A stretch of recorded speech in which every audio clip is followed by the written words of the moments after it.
Before we begin, please note, the following story is based on verified reports, public records, and official law enforcement statements. Some claims remain alleged, and this case is still under active investigation. All individuals mentioned are presumed innocent until proven guilty in a court of law. February 14th, 2000. Valentine's Day. In the small town of Shelby, North Carolina, love and heartbreak would take on a meaning no one could ever imagine. A 9-year-old girl vanished into the storm, leaving behind a family, a community, and a question that has haunted them for 25 years. Where is Asha Degree? For decades, she was the face on flyers, the name whispered in prayers, the hope that refused to fade, even when the years tried to. And now, after 25 years, new evidence has surfaced. The truth may finally be closer than ever. This is not just the story of a missing child. It's a story of faith, of loss, and of a family's unbroken love through time.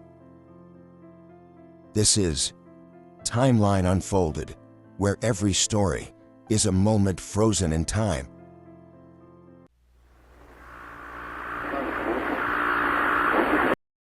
Before the mystery, before the storm, there was Asha. Born August 5, 1990, Asha Degree was the light of her parents' lives. Quiet, bright, and full of wonder, she lived in a modest duplex on Oakcrest Drive with her mother, father, and older brother, O'Brien. She was the kind of child everyone remembered, polite, shy, but strong-willed. She loved math, adored science, and dreamed of becoming an author and illustrator. At Falston Elementary, she was a fourth-grader teachers called a joy, a star student and a star athlete.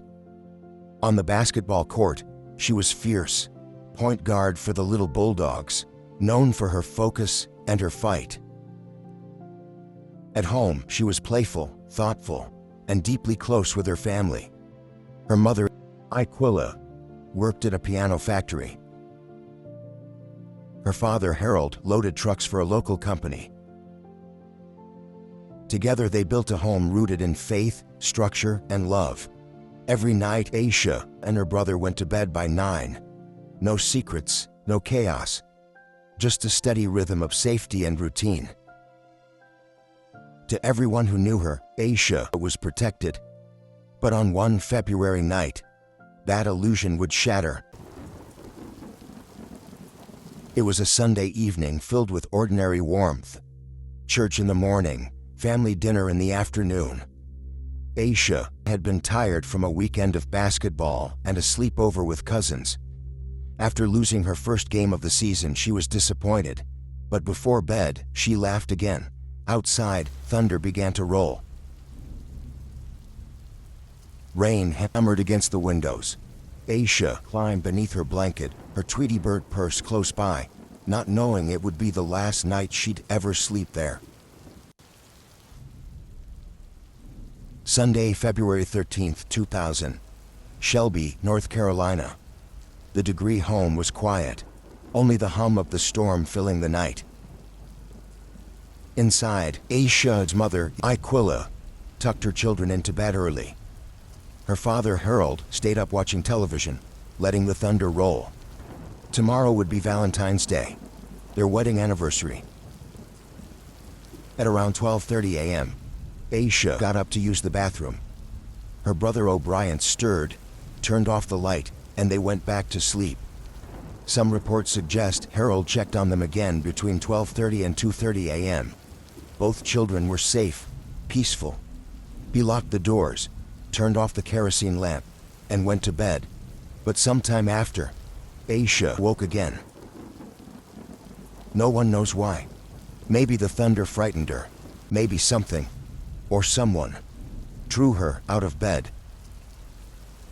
She quietly gathered a few belongings, her black Tweety Bird purse, some candy from the weekend's basketball game, and her backpack. She left behind her coat, her favorite pajamas, everything familiar. And in the middle of that cold, violent storm, a 9-year-old girl slipped out into the night. Between 3:30 and 4:15 a.m., two truck drivers traveling along Highway 18 saw something they would never forget. A small figure walking alone in the rain, white sneakers flashing under the headlights, a backpack slung over one shoulder, pigtails soaked by the downpour. She looked like she knew where she was going, one driver said. She was walking fast, determined. He turned his truck around to check on her, but when his light swept the road again, the little girl ran into the woods and disappeared. When daylight finally broke, Asha's mother rose to start the day. It was 6:30 a.m., time for the kids to get ready for school. She opened the bedroom door. O'Brien was asleep. Asha's bed was empty. At first, Aquila thought Asha had gotten up early, but she would soon realize she was not in the home. Her next thought was Asha went to her grandmother's house across the street. She called, but Asha was not with her grandmother. Then came the panic, running through the house, calling her daughter's name, every second heavier than the last. By 6:39 a.m., Harold called the police. Within minutes, patrol cars, neighbors, and volunteers filled Oak Crest Drive. People shouted Asha's name into the cold morning air. Dogs searched the woods, but there was no scent trail, no footprints, no sign of struggle.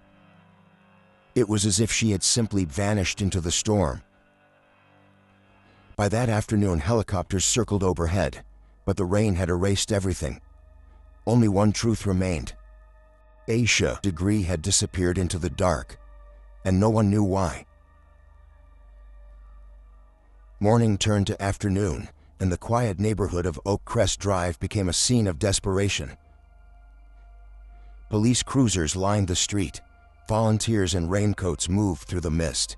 Dogs sniffed the muddy ground while neighbors called her name through the fog. By noon, more than 100 people had joined the search, combing woods, creeks, and drainage ditches for any sign of the little girl who'd vanished into the storm. But Asha's trail had already gone cold. The search dogs couldn't track her scent, washed away by the night's heavy rain. No footprints, no clothing, no clues. Inside the home, investigators found no sign of a break-in. Both front and back doors were locked from the inside. Her bed was unmade, her backpack missing. The scene made no sense, no struggle, no abduction. It was as though Asha had simply decided to walk into the darkness on her own. But why would a 9-year-old leave her warm bed in the middle of a thunderstorm and disappear? By February 15th, the second day of searching, 2 truck drivers came forward, confirming investigators' worst fears. The figure they saw walking along Highway 18 that night was Asha, a small child, drenched and alone, walking fast with a backpack. Both said she looked determined. Neither could explain why. Volunteers expanded the search radius, tracing her last known path south along that same stretch of highway. About a mile from her home, a couple discovered a small collection of items near an old outbuilding: candy wrappers, a yellow hair bow, a pencil from the 1996 Atlanta Olympics, and a photograph of a little girl no one recognized. Some of those items were later confirmed to belong to Asha. But the photo, that face, remains unidentified to this day. Despite an intense search effort, no new clues surfaced. After 6 exhausting days, authorities were forced to suspend operations. Shelby mourned, but Harold and Aquila refused to surrender hope. They stood before cameras, pleading through tears, "We just want our baby home."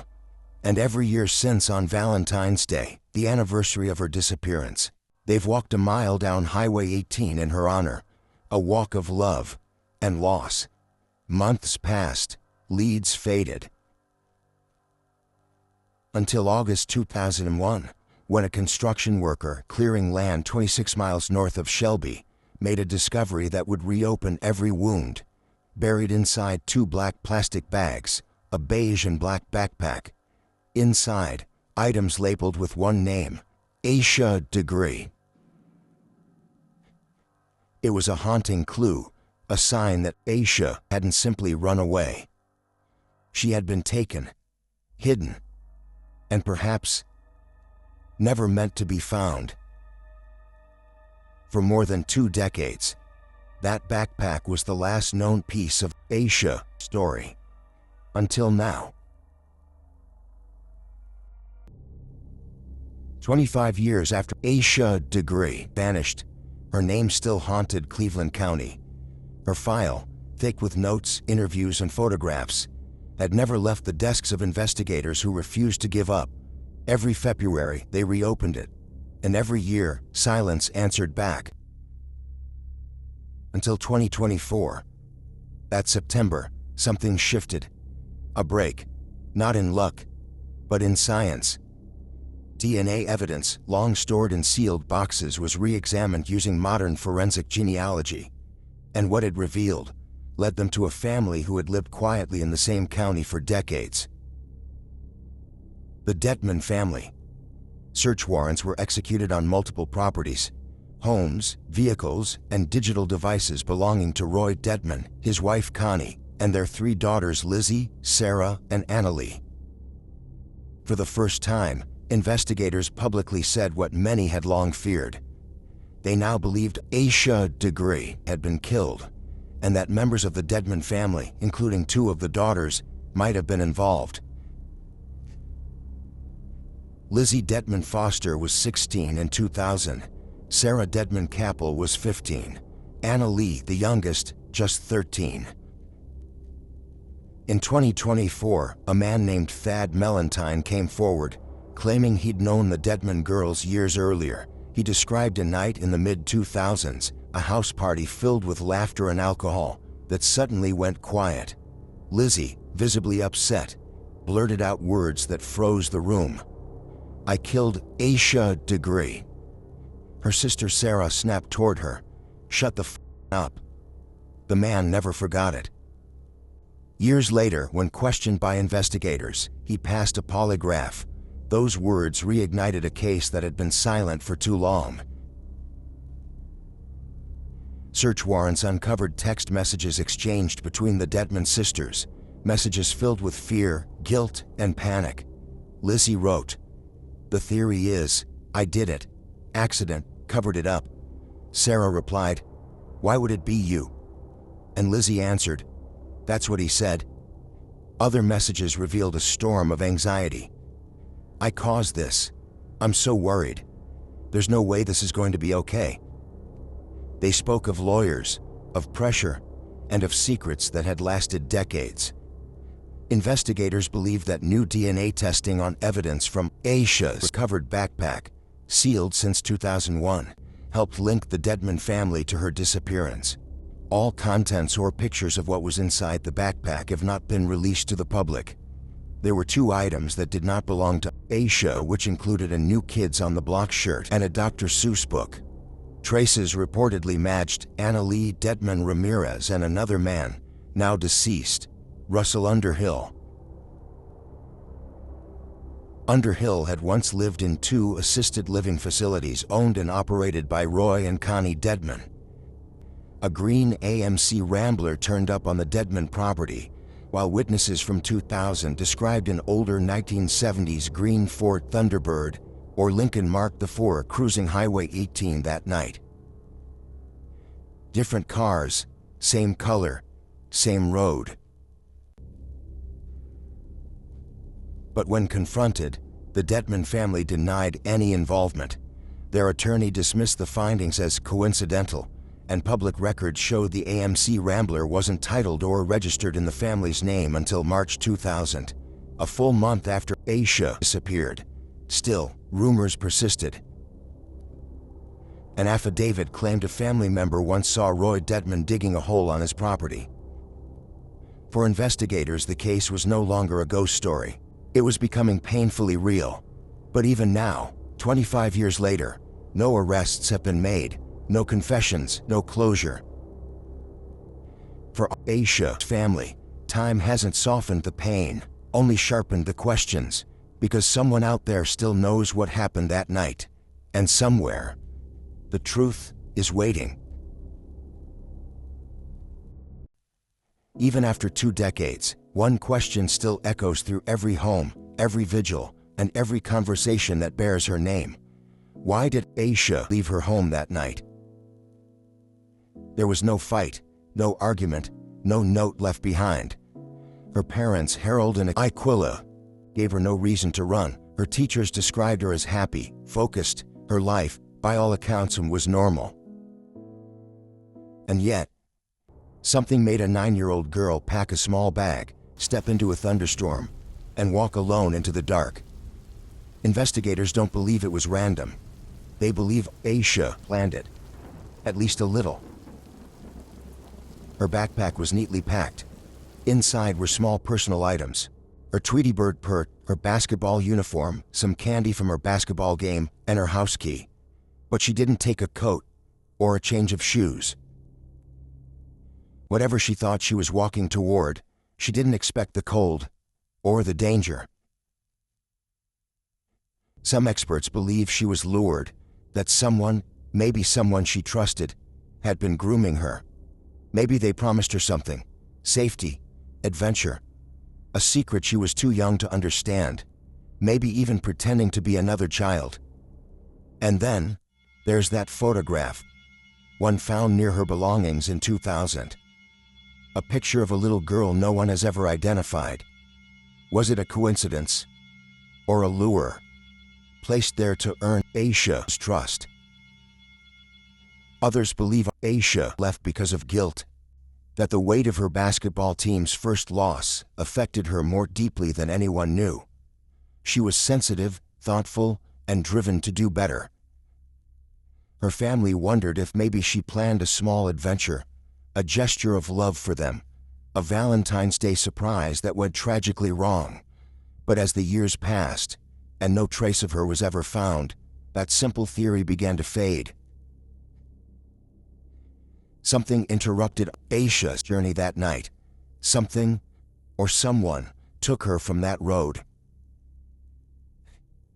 And if investigators are right, it may have been someone from that quiet North Carolina county, driving an old green car, the same kind witnesses remember seeing Asha near that night, a secret they've managed to keep for 25 long years. And still, no one has been charged, no one has confessed, no one has brought Asha Degree home. But her story has never been forgotten. Each year in February, her family gather with friends, neighbors, and strangers walking a single mile down Highway 18.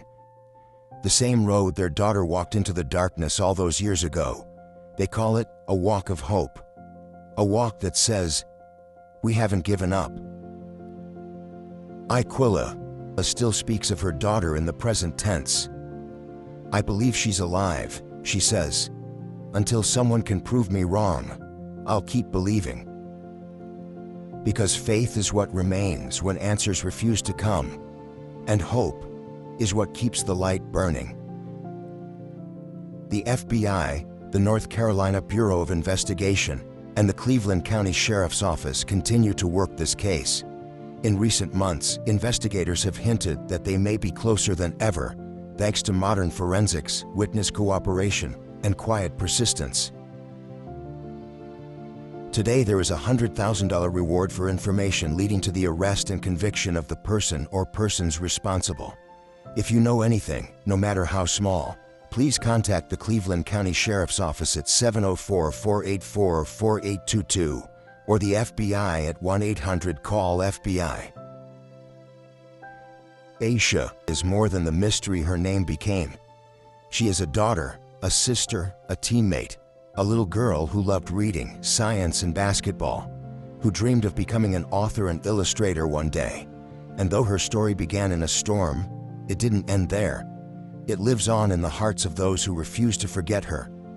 Because Asha is not a cold case. She is a child who matters. And somewhere, the truth is still waiting to be found. Every step down that road is a reminder. She is still missed, still searched for, and still loved. This is Timeline Unfolded, where every story, every name finds its truth. Please like, comment, and subscribe.